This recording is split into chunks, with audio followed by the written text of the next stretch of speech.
यीशु की। परमेश्वर का धन्यवाद हो। प्रभु आपको आशीष दे। आइए आज 3 बातों के विषय में हम बात करेंगे।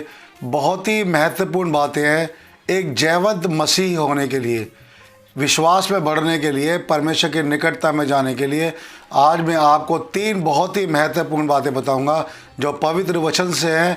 यदि हम उन चीज़ों पर फोकस करें, उन चीज़ों का पालन करें और उन बातों पर ध्यान दें, तो देखिए हमारे जीवन में बहुत ही उन्नति होगी और हम परमेश्वर के बहुत ही निकट आ सकते हैं, परमेश्वर की महिमा कर सकते हैं।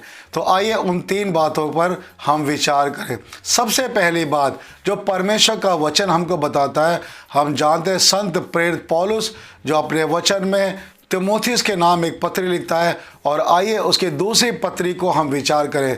यहाँ पर लिखा है 2 तीमुथियुस और उसका 2 अध्याय। संत पौलुस एक बात कहता है, जब कोई योद्धा लड़ाई पर जाता है तो इसलिए कि अपने भर्ती करने वाले को प्रसन्न करे, अपने आप को संसार के कामों में नहीं फंसाता।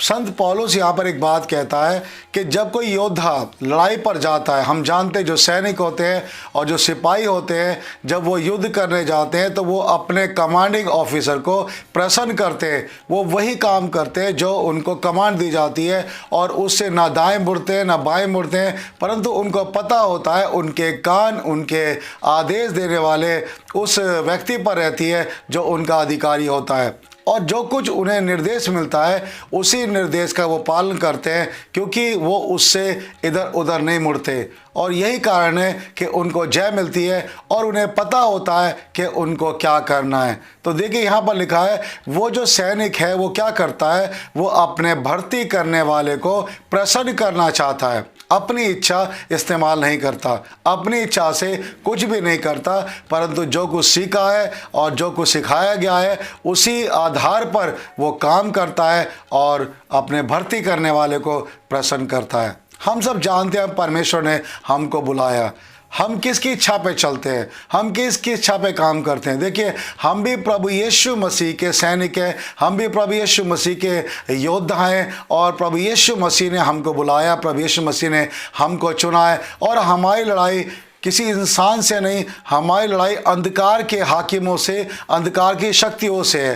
तो हमें यह समझना चाहिए उन ताकतों से लड़ने के लिए हमें परमेश्वर की इच्छा की जरूरत होती है, परमेश्वर के निर्देश के पालन करने की जरूरत होती है। क्योंकि यदि हम प्रभु यीशु मसीह के आदेशों का पालन ना करें तो हम कभी भी जय प्राप्त नहीं कर सकते, क्योंकि प्रभु यीशु मसीह ने पहले ही हमारे लिए शैतान पे विजय प्राप्त करके हमें जय दे दी है। तो हमें तो केवल प्रभु यीशु के वचन का पालन करना है। हमें तो अपने भर्ती करने वाले अर्थात अपने बुलाने वाले प्रभु यीशु मसीह की ओर ताकना है, देखना है कि किस प्रकार से प्रभु यीशु मसीह हमें निर्देश देते हैं। तो पवित्र वचन में बहुत सारे निर्देश दिए गए हैं, उन निर्देशों को हम पालन करें और प्रभु यीशु मसीह की बताई बात पर हम चलेंगे तो हम जरूर जयवंत होंगे और हमें कभी हार का मुंह नहीं देखना पड़ेगा, हमें कभी शर्मिंदा नहीं होना पड़ेगा, क्योंकि प्रभु यीशु मसीह हमारे बारे में सारी बातों को जानता है और हमें सही निर्देश देता है। तो इसलिए हम जिंदगी में जब इस संसार में जीते हैं जिंदगी को, तो हमारा उद्देश्य एक ही होना चाहिए कि हम प्रभु को प्रसन्न करें, हम प्रभु यीशु को प्रसन्न करें, हर वो काम करें जिससे परमेश्वर की महिमा हो सके। और देखिए जब हम प्रभु यीशु को प्रसन्न करते हैं, अपने पिता को प्रसन्न करते हैं, स्वर्गीय पिता को जिसने हमें बुलाया उसकी इच्छा के अनुसार चलते हैं, तो वो खुश होता है, तो हमें आशीषें मिलती है और हम एक बहुत ही मसीही जयवंत जीवन जीते हैं और परमेश्वर की महिमा करते हैं। इसलिए हमें ठोकर नहीं लगती, परंतु हम दिन के उजाले में चलते हैं। तो इसलिए यहाँ पर प्रभु का दास संत पौलुस लिखता है कि जैसे योद्धा लड़ाई में जाता है और अपने भर्ती करने वाले को प्रसन्न करता है, उसी प्रकार हम भी अपने बुलाने वाले प्रभु यीशु मसीह को प्रसन्न करें, अपने परमेश्वर पिता को जो स्वर्गीय पिता है उसे प्रसन्न करें। और देखिए जब हम परमेश्वर को प्रसन्न करेंगे, और हम ये भी जानते हैं कि बिना विश्वास के उसे प्रसन्न करना अनहोना है, तो इसलिए इब्रानियों 11 अध्याय 6 पद में लिखा है कि विश्वास के बिना हम उसे प्रसन्न नहीं कर सकते। तो आइए हम परमेश्वर को प्रसन्न करें और अपने जीवन में वो काम करें जो परमेश्वर हमसे चाहता है। वो चाहता है कि हम उसकी आज्ञा का पालन करें। दूसरी बात यहाँ पर जो संत पौलुस बताता है अपने तीमुथियुस को, वो यहाँ पर लिखा हुआ, आप पढ़िए 5 पद में लिखा हुआ है, फिर अखाड़े में लड़ने वाला यदि विधि के अनुसार ना लड़े तो मुकुट नहीं पाता। आपने देखा होगा जो पहलवान होते हैं, जो कुश्ती लड़ते हैं, उनके बड़े नियम होते हैं, और जब वो कुश्ती लड़ते हैं तो बिना नियम के कुश्ती नहीं लड़ते, क्योंकि अगर वो बिना नियम के लड़ेंगे तो उन्हें कोई मुकुट नहीं मिलेगा, उन्हें कोई शील्ड नहीं मिलेगी। परंतु वो जब लड़ाई में उतरते हैं कुश्ती में, तो वो क्या करते हैं, वो बिल्कुल उन सारे नियमों का पालन करते हैं जिससे उनको वो मुकुट मिल सके या वो शील्ड मिल सके। तो देखिए, प्रभु यीशु ने हमको बुलाया है, और प्रभु यीशु मसीह के भी बहुत सारे नियम हैं, बहुत सारे कायदे कानून हैं। हमें ये तो पता है लड़ाई किससे, हमें पता शैतान से लड़ाई है, हम जानते, लेकिन लड़ना कैसे है ये बहुत से लोग नहीं जानते। यही कारण है बहुत से लोग निष्फल होते हैं, बहुत से लोग फेल हो जाते हैं और वो नहीं कर पाते। जैसे कि प्रभु यीशु मसीह के चेले भी प्रभु यीशु मसीह के पास आते हैं और कहते हैं हम दुष्ट आत्मा को नहीं निकाल सके, तो प्रभु यीशु मसीह कहते हैं अपने विश्वास की घटी कारण, क्योंकि ये जो जाति है ये बिना प्रार्थना उपवास के नहीं निकलती। तो प्रभु यीशु मसीह उनको सिखाते हैं, बताते हैं। तो देखिए, शैतान से लड़ने के लिए, शैतान से युद्ध जीतने के लिए कुछ नियम और कायदे हैं, बाइबल में लिखे हुए हैं। हम परमेश्वर के वचन और नियम का पालन करें। बहुत सारे सेवक क्या होते हैं, वो असफल हो जाते हैं, दुष्ट आत्मा नहीं निकाल पाते। कारण क्या है? क्योंकि वो सही विधि नहीं जानते। तो शैतान से लड़ने के लिए हमें परमेश्वर की उन विधियों को जानना पड़ेगा जो प्रभु यीशु मसीह ने हमको सिखाई है। प्रभु यीशु मसीह मत्ती 12 अध्याय में कहते हैं कि यदि मैं आत्मा की सहायता से दुष्ट आत्मा को निकालता हूँ, परमेश्वर राज्य आ पहुंचा है। तो बिना पवित्र आत्मा के दुष्ट आत्मा को नहीं निकाला जा सकता, है ना। हम दुष्ट आत्मा को यीशु के नाम से निकालते हैं। तो पवित्र आत्मा हमारे साथ रहता है। जब हम विश्वास करते हैं, पवित्र आत्मा हमारे साथ आता है और हमारे संग संग रहता है। तो जब हम प्रभु यीशु मसीह के नाम से आज्ञा देते हैं, तो देखिए पवित्र आत्मा काम करता है। कोई भी मनुष्य कभी किसी दुष्ट आत्मा को नहीं निकाल सकता। ये तो पवित्र आत्मा की सहायता से हम जय पाते हैं। तो इसलिए यहाँ पे लिखा है कि जो लड़ाई है उसके नियम हैं। तो हमें पवित्र आत्मा के निर्देशों का पालन करना पड़ेगा। हमें पवित्र आत्मा ने जो नियम हमको देता है उसको पालन करना चाहिए। पवित्र वचन में हमें पवित्र आत्मा विषय में क्या लिखा है कि वो सहायक है, वो तुम्हारी सहायता करेगा, वो तुम्हारे संग रहेगा और वो तुम में होकर काम करेगा, बड़े बड़े काम करेगा। तो देखिए, हम पवित्र आत्मा में और सामर्थ्य हों, पवित्र आत्मा में प्रार्थना करें, पवित्र आत्मा में बढ़े, पवित्र आत्मा की शक्ति को पाते जाएं। इसलिए प्रभु यीशु मसीह ने कहा कि जब पवित्र आत्मा आएगा तब तुम सामर्थ पाओगे, क्योंकि सामर्थ के बिना हम नहीं लड़ सकते। एक पहलवान जो लड़ाई लड़ता है, अगर उसके पास ताकत ना हो तो वो नहीं लड़ सकता।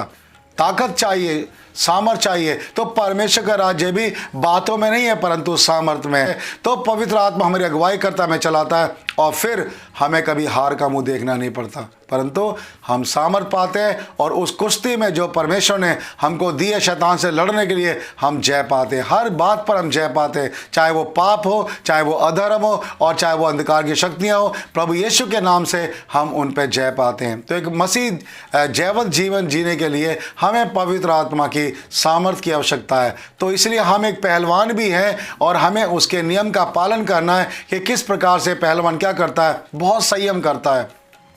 पहलवान के पास बहुत संयम होता है, वो अपने आप को दूसरे कामों में नहीं लगाता परंतु संयम करता है और संयम के साथ कुश्ती लड़ता है और अपने आप को तैयार करता है। उसी प्रकार हमें भी क्या करना चाहिए, अपने आप को तैयार करना चाहिए, प्रभु की निकटता में आना चाहिए, ज़्यादा से ज़्यादा प्रभु का वचन सीखना चाहिए और प्रार्थना में ज़्यादा समय बिताना चाहिए। एक प्रार्थना योद्धा बनना चाहिए। तो दूसरी बात क्या है, हम पहलवान है और हम एक पहलवान के समान हमें संयम रखना पड़ेगा और हमें विधि के साथ जो प्रभु का वचन हमें बताता है उसके साथ हमें कुश्ती लड़नी है ताकि हम जय पाएं। और तीसरी बात यहाँ पर लिखा हुआ है, आप देखिए 6 पद में क्या लिखा है, जो किसान परिश्रम करता है फल का अंश पहले उसे मिलना चाहिए। तीसरी बात क्या होता है, किसान को आप देखिए, किसान कितनी मेहनत के साथ बीज बोता है।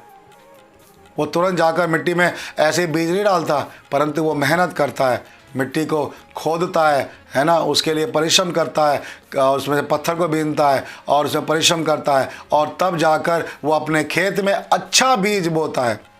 हम किसान भी हैं। तो हम किसान के समान हैं, हम बीज बोते हैं तो हमें अच्छा बीज बोना चाहिए। अच्छी भूमि में जब बीज गिरता है तो 60 गुना 100 गुना फल लेकर आता है। तो देखिए संत पौलुस यहाँ पर बहुत अच्छे समझाता है कि हम किस प्रकार से एक मसीह जीवन जी सकते हैं। किसान कितनी परिश्रम करता है, गृहस्थ के लिए कितना परिश्रम करता है, और तब जाके वो अनाज को पैदा करता है। और देखिए वो अनाज का पहला अंश अपने लिए रखता है और बाकी मार्केट में बेच देता है। हमारा परमेश्वर हमारा पिता किसान है और उसने खेत में कभी भी बुरा बीज नहीं बोया, अच्छा बीज बोया, पर शैतान बुरे बीज बोता है। लेकिन देखिए प्रभु यीशु मसीह वो सारे जो कांटे वाले पेड़ हैं, जितने भी जंगली पौधे हैं, प्रभु उनको उखाड़ देगा, एक समय आएगा और उनको जलाया जाएगा। परंतु हम जो परमेश्वर के लोग हैं, हम जो अच्छी भूमि हैं, जब बीज हमारे अंदर गिरता है तो 60 गुना 100 गुना फल आता है। तो हम क्या करें, हम एक किसान के समान परिश्रम करें, एक किसान के समान मेहनत करें, मसीह जीवन में बढ़ने के लिए